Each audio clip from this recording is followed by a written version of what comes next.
I'd like to welcome you officially to the Philippines, and we are happy that you found time to visit us. It's good to raise our awareness actually now, and it would be also to our advantage if we just go around showing solidarity with the rest of the world. Not only because we face so many challenges and threats, but the small guy there in North Korea is playing with the dangerous weapons. And I hope it would not deteriorate into something violent, but he can never know what's in the criminal mind. So I hope that in the coming days we should stay together, especially the alliance between us, the Philippines, America, and even China, the ones because they are also put in jeopardy. China, to be sure, is also worried because any fallout is just a neighbor of China. And any destruction using nuclear bombs, nuclear arms would destroy Southeast Asia immediately. And the Philippines is no exception. And that is why we reiterate our full support with our Australian friends, Americans, and even Chinese, Malaysian, all, to show to this one guy that he has to stop threatening the world because he runs the risk of being destroyed first. But there will always be consequences for all of us. Nuclear bombs, you know, can create devastations and create also arid lands among our environment. And that will be the first to suffer. And there will be chaos and hunger and an aberration in our systems of life. But just to make sure that we stand ready to help each other, and you can come always, maybe come over here for to seek cover, but see to it that we also send some of ours, because the guy might just be in might an impressive collection of arms, but I don't know why he's able to develop in so short a time. China appears to be the only monkey wrench in the violent plans of Kimon, I can't even pronounce the goddamn stupid name. You have to keep watch over him. And it is always good to be prepared. I know that you are in a state of alertness, so are we. But we are also suffering from a severe case of terrorism. We're coping up. We hope that it will be finished in about 1 week. We have suffered casualties is the biggest so far in recent years. And I'm sad that terrorism has arrived in my land. It's quite also a violent activity. Just be sure that it does not go out of control in your country. How they were able to stockpile arms, and they're fighting into the 3-4 months already. But one thing is sure, it's always intelligence. And it's easy for them to do that because of the mixed population. We are not against the Moro or the Muslim people. I myself have a little of, because of my grandmother, was a Maranao Muslim. I don't have anything against them, but it's the terrorism that's being imported. And China is, rather ISIS is quite active. Just a reminder for everybody to raise its awareness. It's not bad to be strict in immigration laws. It is really has something to do with the self-preservation of the nation. With that in mind, I welcome you and go around Manila. I hope you have time to visit the places. It could not compare to Australia, but I've been. The captain said that if you decide to decommission this one and come up with a new one, just park it here and I'll give you the ticket back home to Australia. Thank you very much.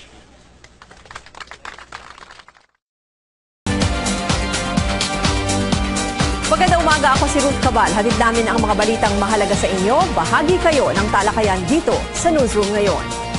Senado naghahanda na rin sa impeachment ni COMELEC Chairman Andy Bautista matapos siyang i-impeach sa mababang kapulungan kahapon. DILG hindi na itutuloy ang kampanya kung saan pwedeng magsumbong ng pinaghihinalaang sangkot sa iligal na droga gamit lamang ang drop box.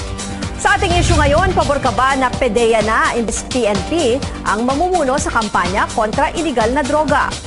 At kamusayin natin ang mga lugar na apektado ngayon ng Tropical Depression Odette. In-impeach ng Kamara si COMELEC Chair Andy Bautista, yan ay sa kabila ng paghahain ng resignation letter, epektibo sa katapusan ng taon. Maraming kongresista ang bumoto para ibasura ang resolusyon ng House Justice Committee na nagdi-dismiss sa reklamong impeachment laban sa COMELEC Chair.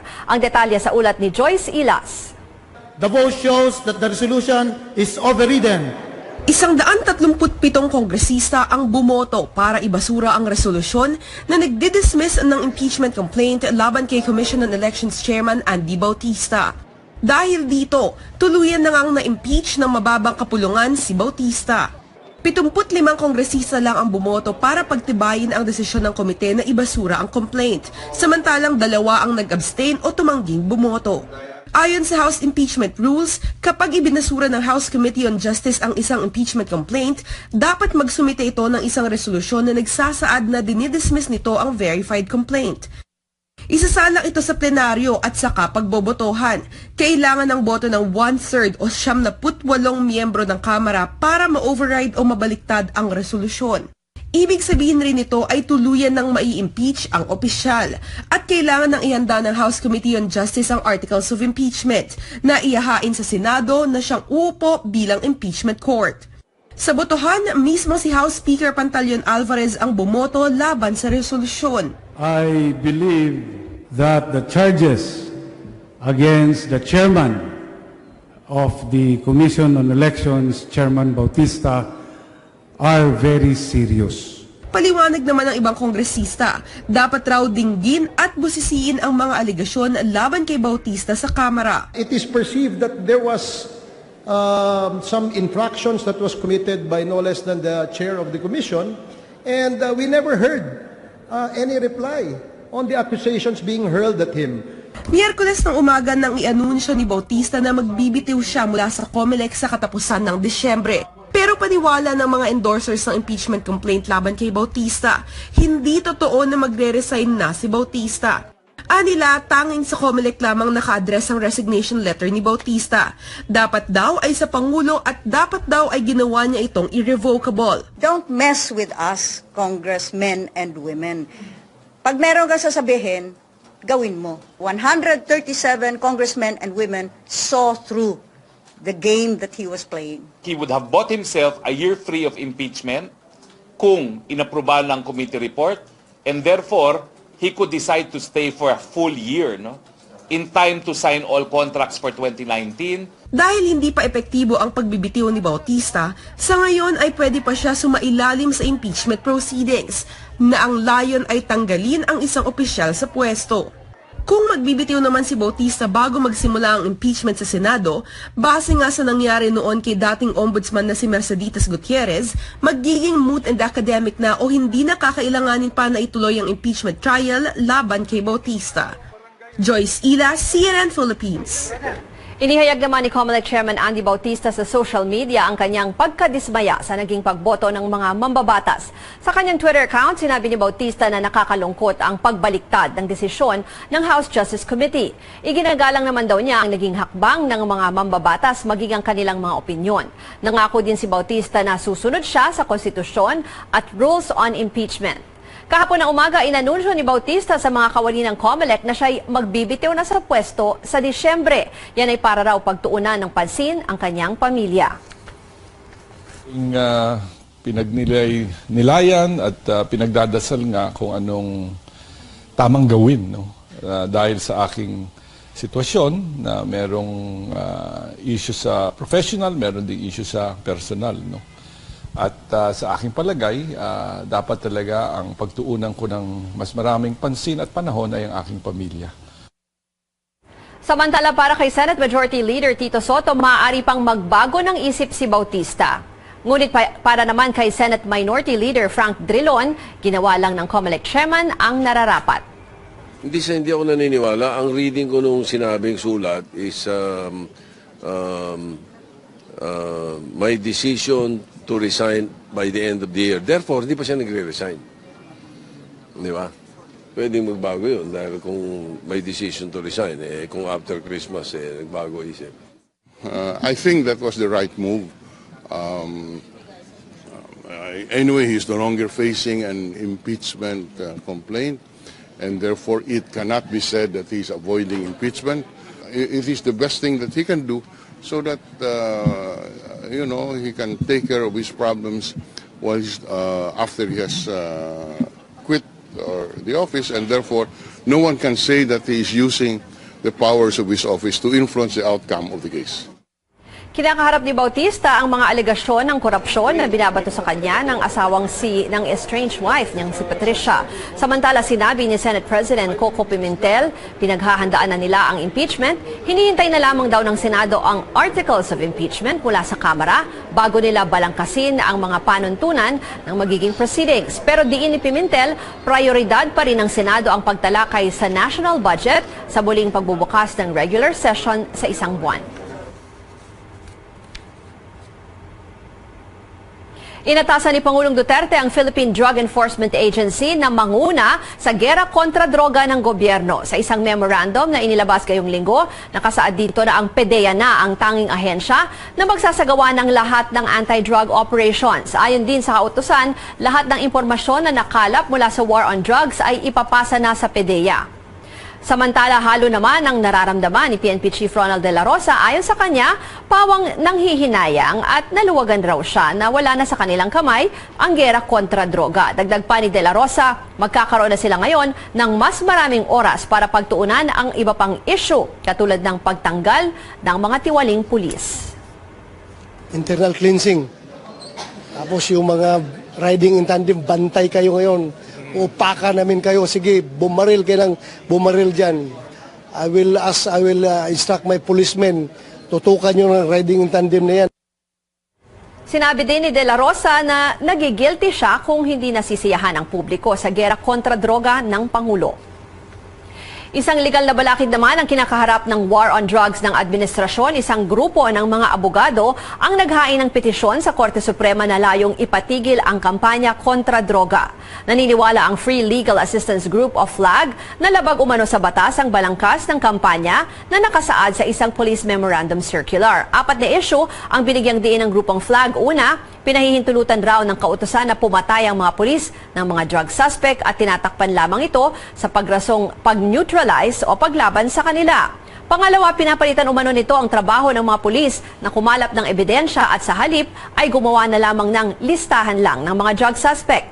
Pangatlo, hindi umano adhikain ng Oplan Tokhang ang paghikayat sa mga drug suspect na itigil ang kanilang mga iligal na gawain kundi para patayin ang mga manlalaban. At pang-apat, base lang raw ito sa sinabi o verbal na pangako noong kampanya ni Pangulong Duterte na susupuin niya ang iligal na droga sa loob ng 6 na buwan.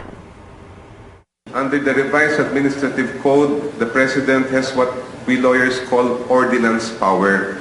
Under the revised administrative code, that power can only be exercised by written instructions. Until today, President Rodrigo Duterte has not given any written instructions to implement a war on drugs. Sa isang text message, sinabi ng PNP na bukas sila sa inihaing kaso. Napagdesisyon na naman ng Interior Department na wag nang ituloy ang drug drop boxes project sa mga barangay. Sa ilalim kasi ng proyekto, maaaring mag-report ang publiko ng mga personalidad na may kaugnayan sa illegal na droga at kriminalidad. Pero pwedeng anonymous o di na magpakilala ang taong nagre-report. Sa isang budget hearing, sinabi ni Senadora Risa Ontiveros na maaari itong magresulta sa pang-aabuso o gamitin sa masamang hangarin. Ayon kay Ontiveros, maaari na lamang gamitin ang pondo para dito para sa ibang proyekto tulad na lang ng pagpapalakas ng Anti-Drug Council at training ng mga pulis.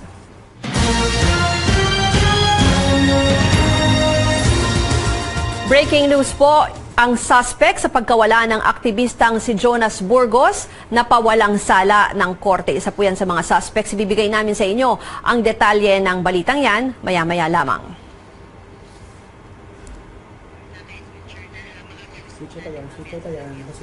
Okay.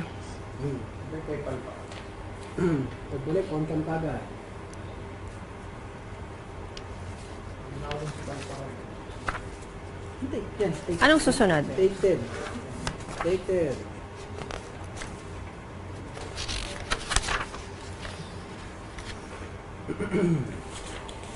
Pinsa na lang. Oo nga eh. Standby mo. Count ka agad to. 6, 5, 3,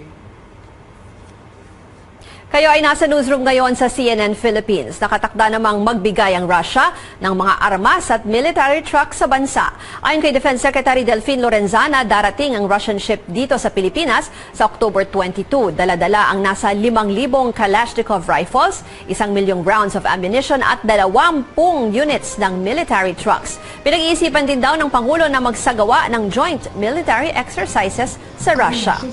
Gusto nilang tumulong sa atin to fight terrorism dahil sila rin kasi also fighting terrorism sa kanilang bansa, and they want to help the worldwide fight against terrorism. Yan ang kanilang rason. Mga balita sa labas ng bansa, 21 na ang patay, daang-daang iba pa ang nawawala sa pagsiklab ng wildfire sa Northern California. Karamihan sa apoy ay nagsimula noon pang linggo na mas lumalakas pa dahil sa hangin at tuyong kondisyon sa lugar. Higit 20,000 residente na rin ang lumikas mula kahapon. Kasalukuyang nasa 170,000 acres na ang natupok ng wildfires na pinaka-naapektuhan ng Sonoma, Napa at Mendocino counties na kilala bilang wine country ng Estados Unidos. Dumarami naman ang mga individual na nag-aakusa ngayon sa Hollywood film producer na si Harvey Weinstein ng kasong sexual abuse. Ilan sa kanila ang dalawa sa mga kilalang Hollywood stars na sina Gwyneth Paltrow at Angelina Jolie. At sa gitna ng eskandalo, ayon sa People magazine, iniwan na si Weinstein ang kanyang asawang si Marquesa designer Georgina Chapman. May patutsada naman ang sikat na rapper na si Eminem kay US President Donald Trump. Sa isang higit 4 na minutong rap, binatikos ni Eminem ang US President at tinawag siya ng sari-saring insulto tulad ng racist grandpa. Pakinggan natin. Rocks off and he's orange when he attacks the NFL, so we focus on that and instead of talking Puerto Rico with gun reform for now, if you're a black athlete, you're a spoiled little. Kayo ay nasa newsroom ngayon sa mga kababayan natin sa iba't ibang panig ng mundo. Mapapanood nyo rin kami sa cnnphilippines.com at sa aming Facebook page, CNN Philippines. May mga nagko-comment dito sa ating Facebook Live, Zam Diaz at si Mila Rowe. Narito ang lagay ng trapiko sa mga oras na ito. Ito ang Ross Boulevard at Quirino Avenue sa Maynila. Asahan ang bahagyang pagbagal ng daloy ng trapiko sa magkabilang lane dahil sa traffic light sa intersection. Ito naman ang EDSA sa harap ng NEPA Q-Mart. Ang northbound lane papuntang Timog ay nasa kaliwang bahagi. Mabilis ang biyahe dyan. Samantala asahan naman ang moderate traffic sa southbound lane sa kabila papuntang Cubao. Abangan, medical cannabis bill, may pag-asa nga bang maipasa sa Senado? Alamin yan sa aking special report. At pinakabagong update tungkol sa bagyong Odette, ibibigay namin sa inyo sa pagbabalik ng Newsroom ngayon.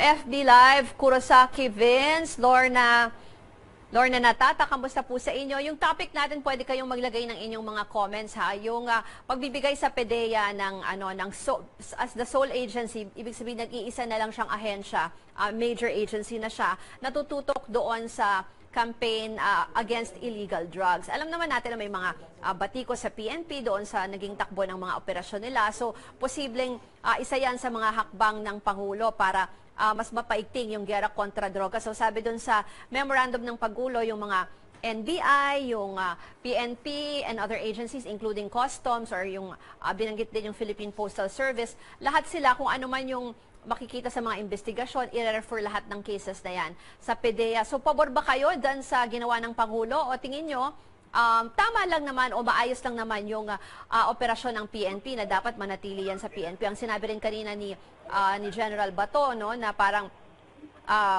nanghihinayang siya, but at the same time parang relief daw para sa kanya kasi mas matututukan ng PNP yung ibang issue tulad ng internal cleansing, yung pagsasaayos sa mga tiwaling pulis. Sinabi niya pa kanina, ano ba yung binanggit niya? Mga carnappers, mga ganyan. So iba pang mga krimen para daw mas matutukan naman daw yun ng PNP. So maglagay lang kayo ng comments dito sa ating Facebook Live. Hello to Dan Nalipak, Charlie Ruiz, RV, si Karen Valles,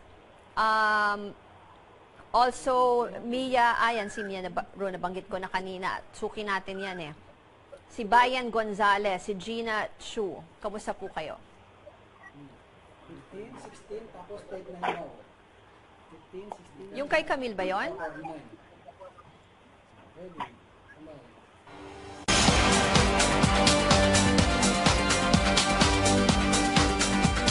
Kayo ay nasa newsroom ngayon, tatalakayin natin ang mga napapanahong issue na mahalaga sa inyo.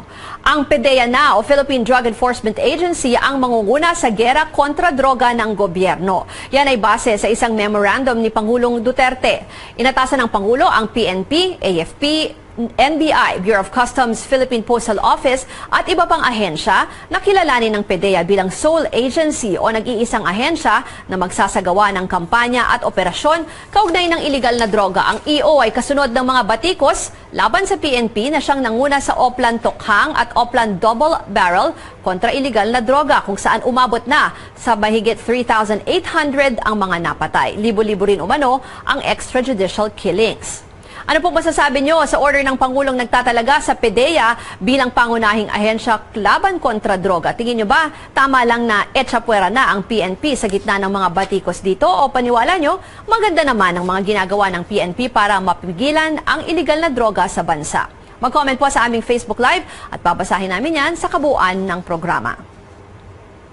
Makalusot man sa Kamara ang medical cannabis bill, mahihirapan raw itong maipasa sa Senado. Sa ngayon, wala pang kaparehong panukalang batas na nakahain sa Senado para gawing legal ang medical marijuana sa bansa. Sabi ng Department of Health at ilang mambabatas, may paraan na naman sa ngayon para makapagpasok ng imported na cannabis drugs. Yan ay kung mapapatunayang kailangan talaga ito ng isang pasyente. Narito ang ikalawang bahagi ng aking special report.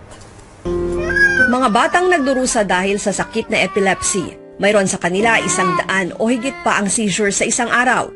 Sila raw ang dahilan kung bakit may panukalang batas si Representative Rodolfo Albano para gawing legal ang paggamit ng medical cannabis o marijuana sa bansa para sa mga sakit tulad ng cancer, multiple sclerosis, epilepsy at HIV/AIDS.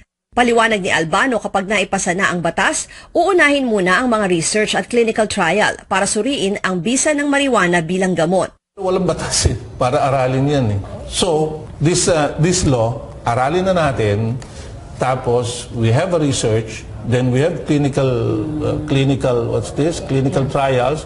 Posibleng abutin raw ito ng taon, kaya sa ilalim ng panukala, papayagan ang mga pasyenteng mag-import ng mga gamot na gawa sa cannabis.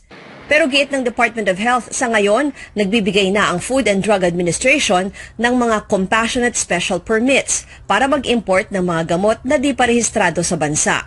Ang mga doktor at ospital ang kukuha ng permit para sa isang pasyente na may cancer, HIV/AIDS at iba pang malalang sakit. The DOH FDA deem it to be, morally, socially, and as well as ethically justified to allow the access and use of these unregistered drug products. Sabi ng FDA, kada buwan nasa 50 ang inaaprubahan itong mga permit, karamihan para sa imported na gamot para sa cancer. Pero mula 1992 nang unang namigay ng special permits, iisa lang ang natanggap ng FDA na aplikasyon para magpasok ng cannabis oil.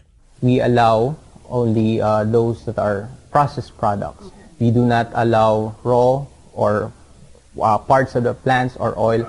Dahil may ganitong sistema na raw sa FDA, sinabi ni Senate Majority Leader Tito Soto, di na kailangan ng bagong batas para gawing legal ang medical marijuana. Bukod pa sa wala naman raw matibay na ebidensyang nakagagamot o naiibsan nito ang ilang sakit. Gusto mo buong Pilipinas maging legal to?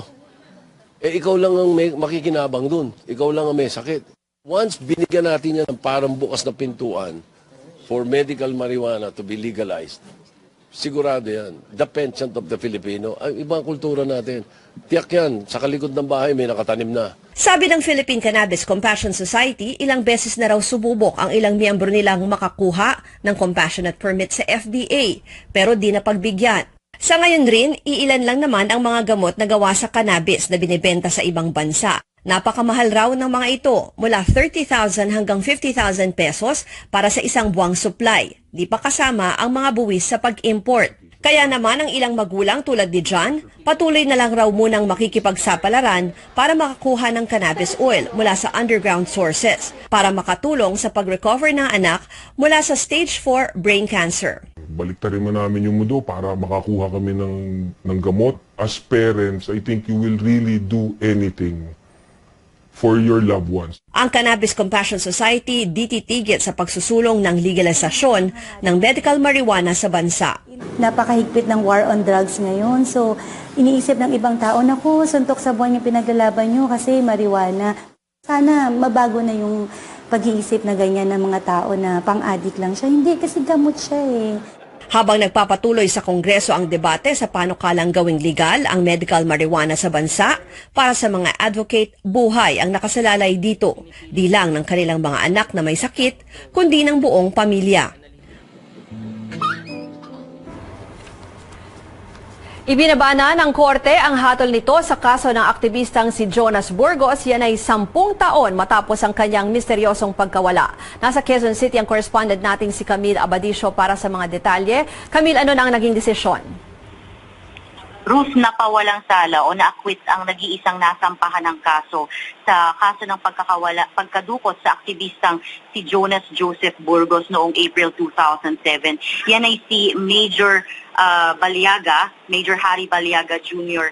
Ayon kasi sa Quezon City Regional Trial Court 216, sa ilalim ni Judge Alfonso Ruiz ay nabigo ang prosekusyon na patunayan ang identity at culpability ni Baliaga doon sa pangyayari. Hindi raw nila patunayan na siya mismo ang isa sa mga dumukot kay Burgos. Kaya nung isa rin daw sa mga rason ay hindi na ipresenta itong mga witness sa korte noong iniimbestigahan itong kaso, kaya naman hearsay in nature daw itong mga impormasyon na nakuha ng pamilya ni Burgos at ng Commission on Human Rights na isa nga si Baliaga doon sa dumukot kay Burgos. Matatandaan na dinukot si Jonas Burgos sa isang restaurant sa Quezon City na nooy nakatakdang makipagpulong umano sa isang batang opisyal ng Army 56 Infantry Battalion. Sa investigasyon ng Human Rights, na-identify daw ng busboy sa restaurant si Major Baliaga na isa nga doon sa 6 na armadong dumukot kay Burgos. Nagsampa ng kasong arbitrary detention yung pamilya ni Burgos noong 2011 laban kay Baliaga sa commanding officer niya na si Lieutenant Colonel Feliciano at nooy Chief ng Army Intelligence Service Group na si Colonel Eduardo Año sa Department of Justice. Nagsampa rin sila ng kasong obstruction of justice laban sa iba pang opisyal ng militar, kabilang yung AFP chief noon na si General Hermogenes Esperon, si Lieutenant General Tolentino at General Llano.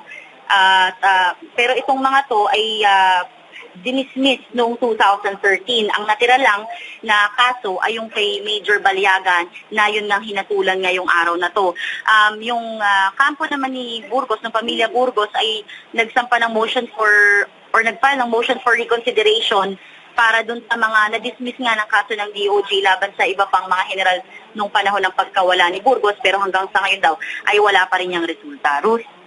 Camille, meron ka nang nakuhang reaksyon mula dun sa pamilya? Nandyan ba sila or may representative ba sila na nandyan? Kasi ang nakarating sa atin na report, yung Facebook page pala nung kapatid ni Jonas na si JL Burgos, pinalitan niya na daw na all black yung kanyang profile picture dyan. May nabalitaan ka ng reaksyon? Siyempre dismayado yung pamilya Burgos. Dito yung mother ni Jonas Burgos kanina, pagkatas nga nung na ibinaba yung hatol, nilinapitan ni Major Baliaga yung nanay ni Jonas at kinumport niya ito. Tinanong namin kung ano sinabi niya. Sinabi niya hindi naman talaga sila nag-uusap, nilapitan niya lang at kinumport niya at umalis na rin siya. Pero sabi ni Major Baliaga, masaya raw siya doon sa naging resulta, sa naging desisyon ng korte at naniniwala pa rin daw talaga siya sa sistema ng hustisya dito sa bansa dahil nga na-acquit siya at na-prove yung kanyang innocence. Alam mo, ang interesting dito, Ruth, hindi nagpresenta actually ng ebidensya itong si Major Baliaga. Nag-file siya ng motion for demurrer or hinayaan niya yung korte na hatulan yung kaso na isinampalaban sa kanya base lang dun sa mga ipinresent ng prosekusyon na mga ebidensya. So, dun nga, nung pinag-aralan nga itong mga kaso, yung mga ebidensyang ipinresent, ang tanging circumferential evidence or yung tanging ebidensya na tumayo ay yung nakita na vehicle na may plate number TAV 196 na nakita na identify na naka-impound sa army detachment. At yun lang yung in-honor ng korte na ebidensya at yung mga impormasyon tungkol sa pagkaka-identify kay Baliaga ng busboy hindi nila tinanggap dahil nga hindi naman nag-appear before the court mismo yung busboy bilang witness sa kaso. Ruth? Okay. Maraming salamat, Kabil Abadisio. Abangan mga pambato natin sa Miss Globe at Miss International ngayong taon, handang-handa na. Mga detalye ng kanilang preparasyon, alamin.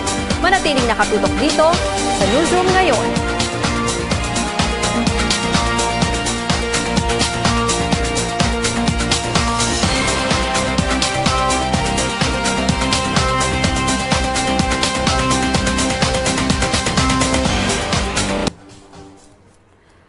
FB Live, may mga nagko-comment na dito tungkol dun sa ating issue. Sila Jason Salalila, Mario Bonza. Yung issue po natin, tinatanong namin sa inyo kung okay lang na yung naging order ng Pangulong Duterte na PDEA na yung mga muna sa anti-drug operation, illegal drugs operation sa halip na PNP. So, meron din dito si Remy Divina Gracia, Carlos Timoteo. Pwede kayong maglagay ng comment dito sa aming Facebook Live. Babasahin namin yung comments bago matapos yung programa. Kung tingin nyo tama lang na iasa na sa PDEA yung buong gera kontra droga o kaya tingin nyo ba tama lang na sa PNP pa lang, tingin nyo ba maganda naman yung tinatrabaho ngayon ng PNP, yung ginagawa nilang Oplan Tokhang. Pwede po kayo maglagay ng comments dito. Hilda Sikat, kamusta po? Si Edgar Dayag, Jane Luis, yan yung mga nanonood sa atin at nagko-comment dito sa ating Facebook Live. Si Marivic Garcia, Lorna Natata, Vanco Maisin, BJ McQueen, may mga comments sila dito. Sa South Korea, nanonood daw si Wang Di Kongju. Hello po sa inyo dyan. Si Eileen Mansag. May mga items pa tayo tungkol doon sa, meron na bagyo na nandito sa loob ng Philippine Area of Responsibility. Si Odette, nandyan po siya sa may bahagi ng Northern Luzon. So yung mga kababayan natin na nakatira dyan, mag-ingat po kayo. At may certain areas na under storm signal number 1. So mamaya ay ibibigay namin sa inyo yung additional information tungkol dyan sa Tropical Depression, Odette.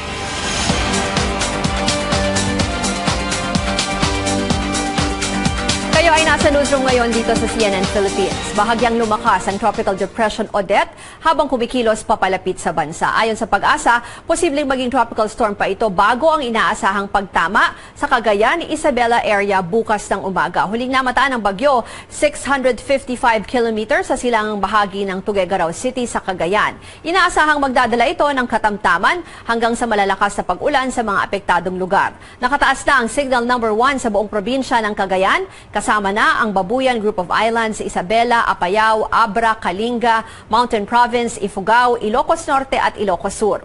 Dahil sa bagyong Odette, kansilado na ang pasok mula sa preschool hanggang senior high school sa Cagayan.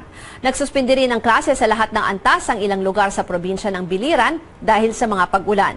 Kabilang dito ang mga bayan ng Naval, Kawayan, Almeria at Caibiran. Samantala, kinansela naman ang Cebu Pacific at PAL Express ang mga biyahe nito mula Maynila papuntang Tuguegarao at pabalik dahil sa sama ng panahon. Handa nang ipakita ng piloto at beauty queen na si Nelda Ibe ang kanyang ganda at talento para sa Miss Globe pageant. Tutulak na nga pa-Albania ang dalaga ngayong October 23. Mahigit isang linggo yan bago ang kompetisyon na gaganapin sa November 3. Sa kanyang panayam sa CNN Philippines, sabi ni Ibe na ang kanyang kakayahan bilang cadet pilot ang magiging edge niya sa ibang mga kandidata. Pinahagi din niya ang mga pagkakapareho ng isang beauty queen at isang piloto. I believe number one, discipline yan. So, pagiging piloto, disiplina talaga. Focus also, and the determination.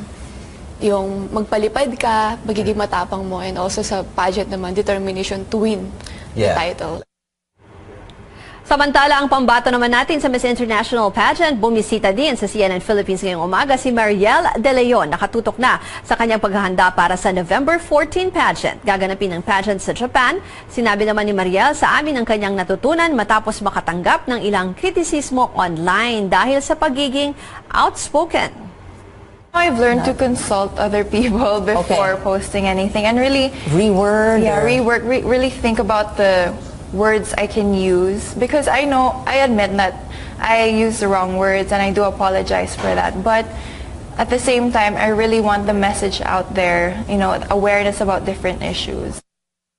At kanina po ay tinanong namin anong masasabi nyo sa utos ni Pangulong Duterte na nagtatalaga sa PDEA bilang pangunahing ahensya sa kampanya kontra droga.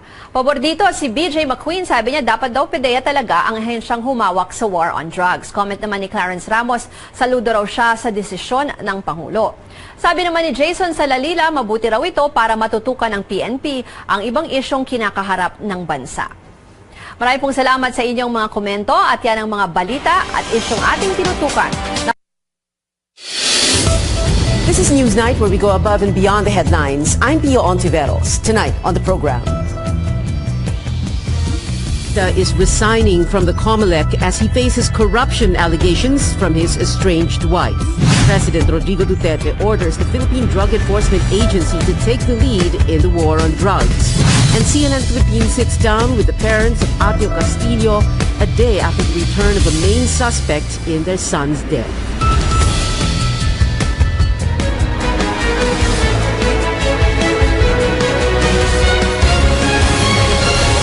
This program is presented by Bank of Commerce, an affiliate of San Miguel Corporation.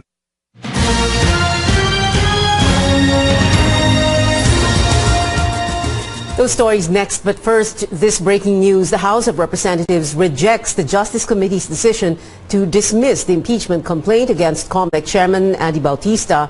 Our Joyce Idas joins us from the Batasan Pambansa. Joyce, tell us what happened. Pia, 137 congressmen voted to override or to junk the resolution dismissing the impeachment complaint against Commission on Elections Chairman Andy Bautista. Now, this number effectively impeaches Bautista. Only 75 congressmen voted to uphold the resolution, while 2 voted to abstain. Now, let me walk you through the House rules. Under House impeachment rules, when the House Committee on Justice dismisses a complaint, it shall submit to the plenary a resolution for the dismissal of the verified complaint. Now, the plenary would put this resolution to a vote just like what happened this afternoon, wherein a vote of at least 1/3 of all members of the House, that is 97 members in this case, shall be necessary to override such resolution. Now, if they reach the number of votes, the respondent would effectively be impeached. Now, the House Committee on Justice shall prepare the articles of impeachment that would be brought to the Senate, which would sit as an impeachment court.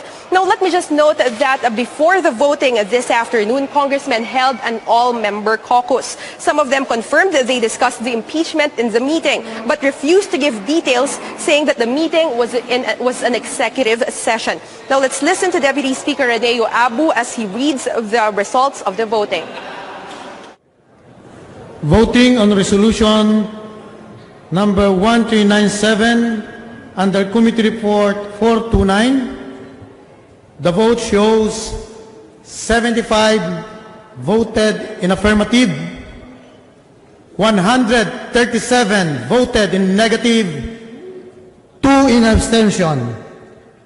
It is about House Resolution number 1397, dismissing the impeachment complaint filed by Jacinto Viparas and Ferdinand Estopacio against Commission on Elections Chairman Andres de Bautista The vote shows that the resolution is overridden and pursuant to Section 11, Article 3 of the Rules of Procedure in impeachment proceeding, a vote of at least one-third of all the members of the House shall be necessary to override such resolution, in which case, and I am directing the Committee on Justice to prepare the article of impeachment immediately so ordered. During the voting, no less than House Speaker Pantaleon Alvarez voted against the resolution dismissing the impeachment complaint. He said that the charges against Bautista are very serious. Other lawmakers said that they want the complaint tried and heard at the Senate because this would also give Bautista a chance to explain the allegations against him. Pia? Joyce Ilas reporting from the Batasang Pambansa. Let's go above and beyond the headlines with Senate President Coco Pimentel. Good evening, sir. Welcome to Newsnight. Good evening, Pia, and to all of your listeners and viewers. Magandang gabi po. So, Senate President, yung announcement ni COMELEC Chief Andy Bautista kaninang umaga na siya ay magbibitiw by the end of the year did not have any effect on this. In other words, it didn't preempt anything, really. Tuloy-tuloy lang ito. Tuloy-tuloy po. Okay na magandang example. Yung barangay elections, yung proposal pending pa sa Kongreso kung patutuloy o hindi. Therefore, ang COMELEC, tuloy-tuloy ang preparasyon nila for the barangay elections. Hininto lang nila ito nung nagkaroon ng actual law. So ganyan din po sa impeachment.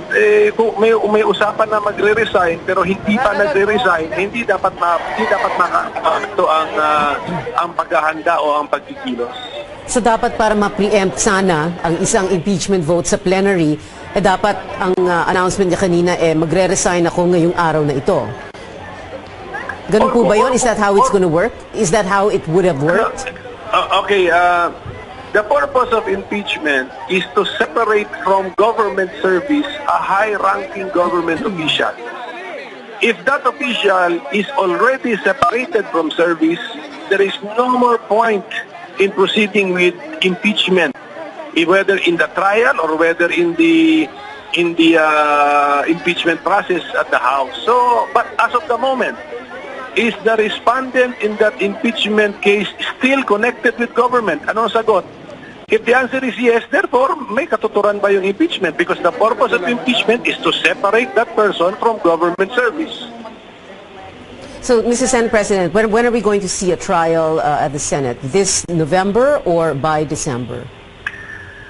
We need to wait for the transmittal of the articles of impeachment. Parang information kasi yan sa korte. From the office of the prosecutor to the court, information ang fina-file nila. In our particular case, we will look for articles of impeachment coming from the House of Representatives. Then, once we have this, then we schedule. And given the calendar of Congress, you're going to be going on break anytime soon or at least for Christmas. So, paano po yung timing nito, yung scheduling? If we receive it during our break, then we cannot act on it. The staff will act on it, but as a body, we need to wait for the convening of the Senate as a body, and we have a calendar to follow. So, ganun lang po yun. And then we will also come up with our own schedule for trial because we have to now accommodate legislative work and trial work. So, are we going to see a trial by the end of the year? Before the year ends? Yeah, that's possible. That's very possible. Okay. All right. Salamat po, Senate President Coco Pimentel. Thank you, sir, for joining us. But earlier today, the embattled election chief announced he is letting it go. COMELEC Chairman Andy Bautista is leaving the commission in the wake of corruption allegations. Our AC Nichols spoke to him. Family over career. This is what poll chief Andres Bautista kept in mind when he made the decision to leave his post. Matagal ko na ring pinagnilayan at pinagdadasal nga kung anong tamang gawin, no? Dahil sa aking sitwasyon na merong issue sa professional, meron ding issue sa personal, no? At sa aking palagay, dapat talaga ang pagtuunan ko ng mas maraming pansin at panahon ay ang aking pamilya.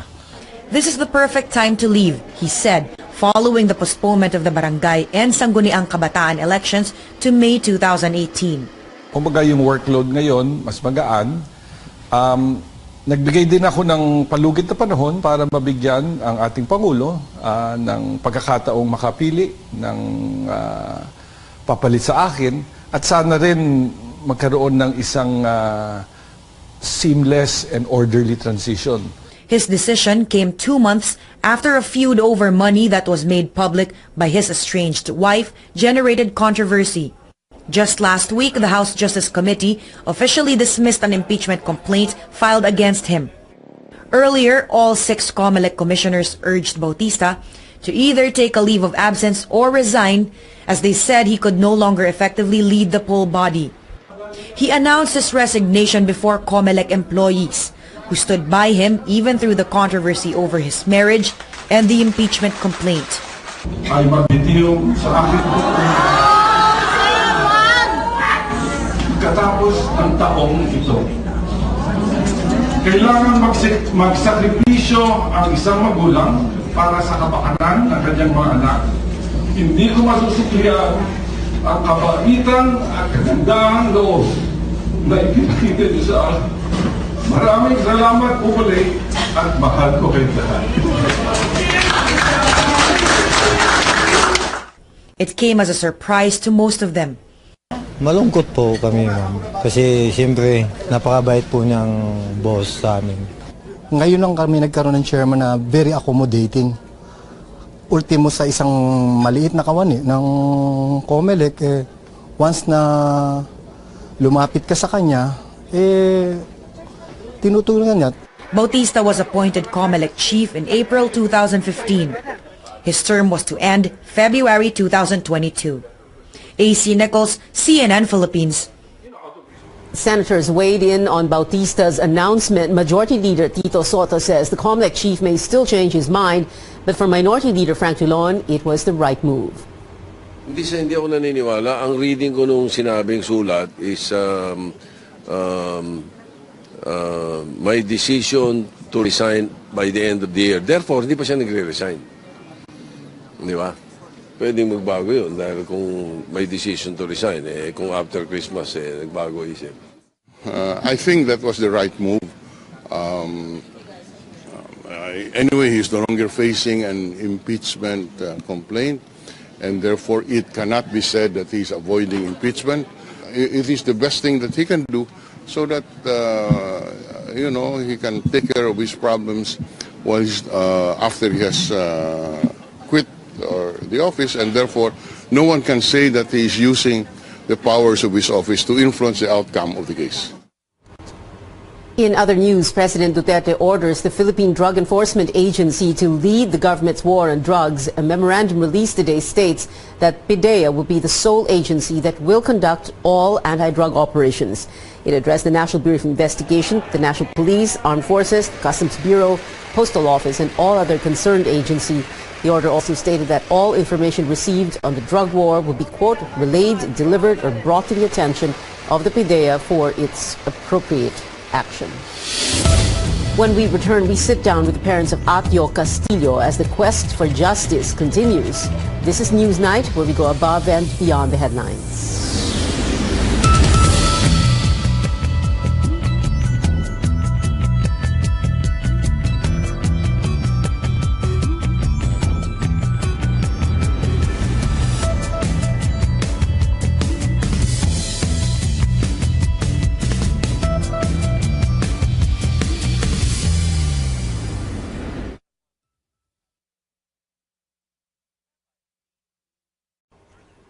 Welcome to Facebook Live here on CNN Philippines Newsnight. Many reactions are breaking news tonight. The House voting to impeach COMELEC Chair Andy Bautista. That vote was held on the floor. It was a plenary vote rejecting, in effect, the committee report that rejected the impeachment complaint.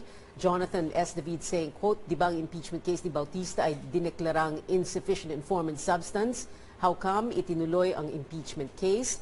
Ariel Lumpas Cobacha expressing his support for the House's decision, saying dapat lang para malaman ng taong bayan ang mga tiwaling opisyal. You can keep sending your comments to our top stories tonight. You can comment down below, or if you're on Twitter, you can tweet us. Just tag us at CNN Philippines. We'd like to greet some of our viewers. Freda Van Hillen, watching from South Australia. Esteban Uzman, who's in Dubai. Will Benson, who is in Kuwait. Atio Castillo's parents, Horacio Jr. and Carmina, are here with us in the studio. We're going to be speaking to them in the next segment of the show. If you have any questions or any thoughts about this, about the loss of their son, please comment down below or tag us on Twitter and send in those thoughts and opinions.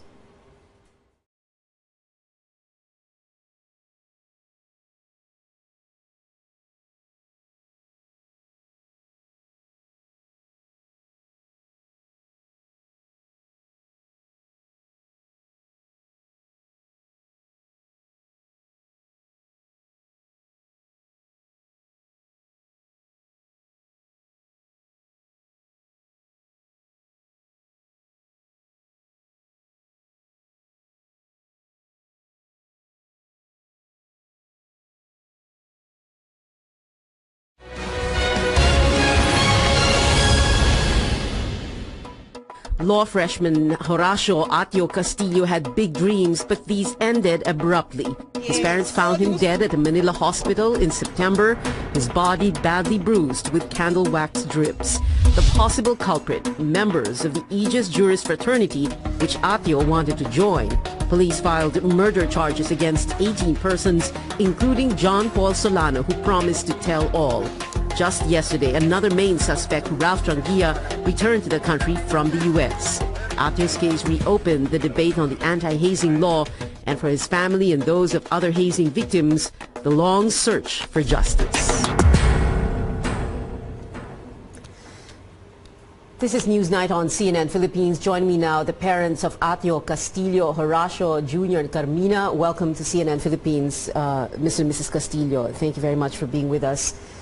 Can we begin with this? What has the frat Aegis Juris done for Atio? Did they, for example, go to his wake? Did anyone from the frat, whether they are alumni, present members, officials, did they ever reach out to you or speak to you? No. Nothing at all? Nothing at all. Not even after you received that anonymous text message early Monday morning? Nothing. How did that make you feel? Angry? I don't know. It seems that everybody went into hiding after what they did to Atio.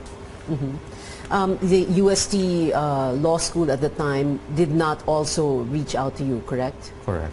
Because that Monday evening hearing at the Senate, what were your thoughts when you heard Dean Nilo Divina saying that he and one or two other alumni of the frat said that they knew as early as Sunday that a neophyte called Castillo had been killed in hazing rites? We were surprised because at that time we were still looking for our son at that time. We were still roaming the streets of Manila. Sunday, 10 o'clock in the evening, we were still looking for Atio. If you had heard from the law school or from Dean Divina himself, instead of getting that, like we said, that anonymous text message on Monday morning, would you have included him, Dean Divina, I mean, in the charge sheet, or have wanted to include him among those charges? Maybe that.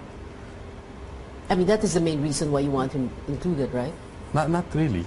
No, what is it? Not really. Well, what we wanted was for them to answer questions. How come they knew beforehand, before we did? They need to answer our questions. How come they knew? And if we didn't get that anonymous text, our son would still be missing by now. But Dean Divina went to the wake. He spoke to you. What were his exact words? Well, he offered his condolences. Condolences? Yes. And then? And then that's all. And you didn't say anything to him anymore? Well, we told him that we want the people who did this to Atio and he promised that he will do something about it. When John Paul Solano surrendered to Senator Ping Lacson, and it was Dean Divina who brought him to Senator Lacson, what were your thoughts? I'm sure you were watching that unfold. Unfortunately, no, we were at the wake. Okay, And, but you heard about it. we heard that the John Paul Solano surrendered, but we didn't know that he was accompanied by Dean Divina. Okay, so when you heard that John Paul Solano had surrendered, Mrs. Castillo, what were your thoughts? Well, I thought he would shed light what happened, narrate to us what happened to our son. But apparently hanggang ngayon, wala pa siyang sinasubmit na affidavit. Although he did say in that, well, it turned into a press briefing, he did say that he had lied the first time around, and he did say that he went to the frat lab to help revive Atio Castillo. And then he said, he described who brought him to the hospital, etc. Yeah, he... Well, I think he was instrumental. If he had spoken and told everything, then it would have been much easier. If he had spoken much earlier also? Yes. Because in his first statement, I think that was about him finding Acho in a place in Tondo.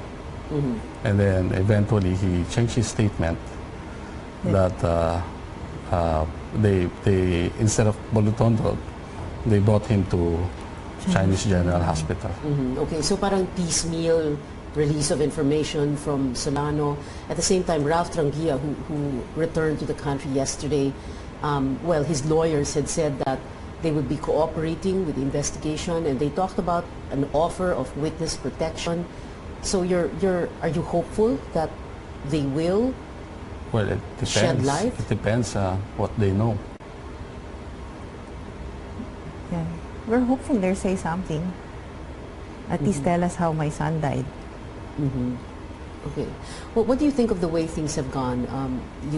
For one, you said you never heard from the frat, any of its present members or officials, from, well, not very much either from the school, the law school.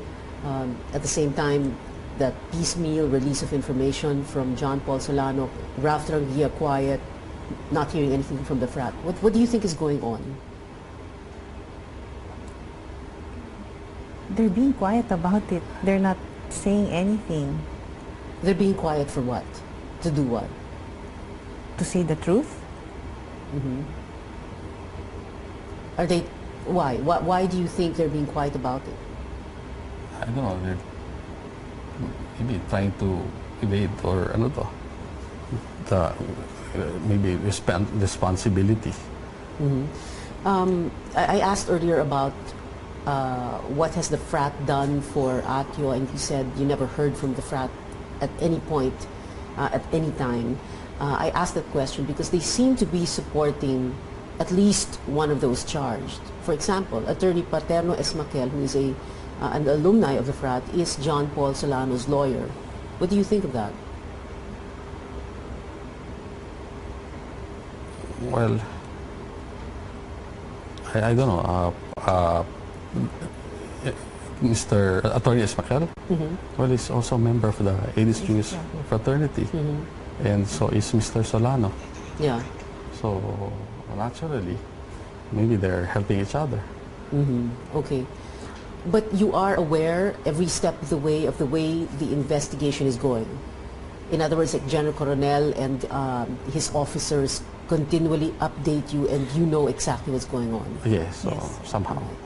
And you are satisfied with the way things are going, with how the MPD is handling. Yes, we're very much satisfied. We're very thankful to them. Okay, we're going to continue this talk in just a bit, Mr. and Mrs. Horacio Jr. and Carmina Castillo, when we return. Keep it here, Newsnight, where we go above and beyond headlines.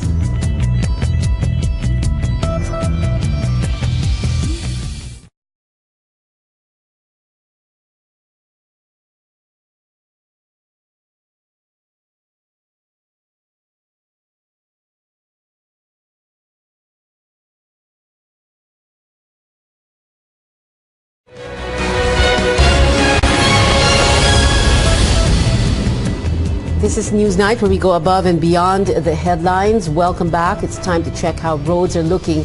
First, let's go to EDSA Guadalupe. On the right side of your screens, you have the northbound stretch. Vehicles are moving at a crawl towards Shaw Boulevard. We're seeing a mirror image on the left side. Expect delays going south of Hill Puyat and Ayala Avenues. Let's move to Rojas Boulevard and Quirino Avenue. The lanes on the right side are for southbound motorists. Traffic light toward Pasay City on the left side. That is northbound to Luneta. Traffic also light apart from delays at the intersections. Still with us this evening, the parents of Atio Castillo Horacio Jr. and Carmina. Earlier in the first part of the show, and just a while ago you were saying well, I asked you, you're still shell-shocked. You can't really move on. You have not gone back to your daily lives, your regular routine, daily routine. So what is a day like for you when you get up in the morning? Can you sleep? Are you able to sleep at night, or you just? No, it's parang putol-putol siya. Yeah. Sometimes you get an hour of sleep. Because you're tired lang, yung physical lang, and then you wake up. Ganon? Yeah, like today, I slept for about 30 minutes. I thought it was my normal 8-hour sleep. Oh, okay. Only to find out that it's just a 30-minute nap. Something like that. It's putol-putol. And you, Carmina, ganun din? Yeah, I usually spend time in his room. Then finding myself fall asleep in his bed. And then wake up again. And then start crying. Start missing him. And then basically that's how. I would wake up around 2 in the morning, and Minnie's not there, so because you're in Atio's room. She's at Atio's room, and I would find her with a lighted candle on the side and a picture of Atio. Every day we still hope that he would come home. Really? Yes. Even if you know that you buried him already? That's right. We're still waiting for him. Even our daughter is still waiting for him. Do you dream of him? Well, Minnie and Nicole had already this, nagpanaginip. Yeah. The dream we had, he was still young. So, but I think he's okay. I hope he's okay. We miss him so much. Never in your wildest imagination, syempre, no? You would think, kasi di mo naman iisipin eh. Oo. You wouldn't think of such morbid thoughts of your kids. And, like now, we have to accept the fact that we're not going to see him anymore for the rest of our lives. So it's quite hard. Siyempre, ipinanganak, inaruga, inalagaan, madapuan lang ng langaw, galit na galit ka na sa langaw parang gano'n. And then this happens. Before this thing happened, a week before that, we went to the grocery and we looked for his favorite food, which is Spam Tocino. And he bought like 2 boxes of that. Now it's just sitting in the pantry. You can't even cook it. So you cannot move on also. Yeah. Until justice is done, or even when or if justice is eventually served. Yes. It will be difficult for them. Difficult. Final words, Carmina first, and then Mr. Castillo. All I ask everybody is to pray for him, light a candle for him, para he can see the light. Because as much as you want him to move on, I want him to be happy. I want him to move on. Parang don't hold back on our account. Just move on. Parang I keep on telling him na we'll be okay. And you keep saying we'll be okay because he probably is saying the same thing to you. Yeah. Parang to let him Mr. Castillo? Ano kasi, this is unacceptable eh. This senseless killing should stop. So, I think they should really amend the anti-hazing law. Put some more teeth in it so we can protect our children.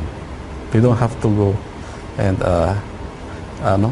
parang go to school, so parents would be, ensured of their safety.